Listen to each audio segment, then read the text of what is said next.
তাই ভূতে ধরার ক্ষেত্রে যেই মহিলারা করেন তারা কিছু দূর গিয়ে এক কলসি জল নিয়ে পড়ে যান, অজ্ঞান হয়ে যান, তারপর যখন সুস্থ জীবনে ফেরেন, আসলে তিনি সুস্থ জীবনে ফেরেন না, তিনি অজ্ঞান হয়ে তার অসার শরীর নিয়ে তিনি বাঁচতে চান অন্তত ওঝাদের হাত থেকে।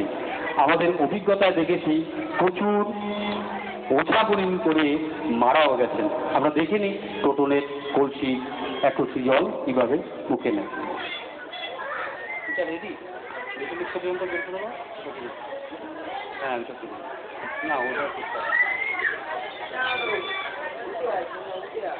এটা করার জন্য বিষয়টা হচ্ছে, আবারও বলছি, এটা যে কেউ পারে যদি তার দাঁত একটু মজবুত থাকে। নকল দাঁত হলে সম্ভব নয়। ঠিক আছে, করো।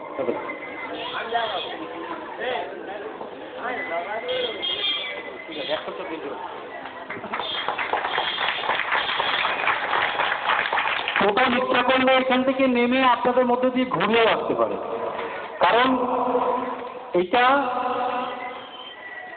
ও পারা সম্ভব, ওর দাঁত কোনো ভালো, কিন্তু এটা প্রতিদিন কি আপনি করবেন?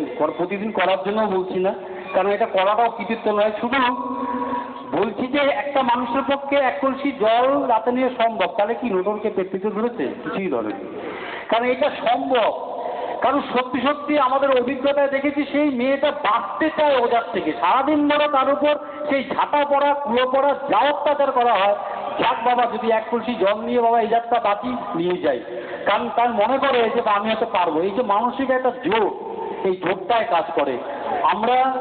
আমি যে অঞ্চলে থাকি সেখানে বেশ কিছু মহিলা, 25 বছরের মহিলা, তিনি এতটাই মাথা পার হয়েছিলেন, খারাপ হয়ে গেছিলেন, মানে তাকে 4-5 জন পুরুষ হাত ধরে রাখতে পারছেন না, বুঝুন, একদম হাত ভিড় মহিলা। মাটি থেকে লাফ দিয়ে উঠে এক ছিটকে মেরেছেন, 4 জন পুরুষ ছিটকে গেছেন।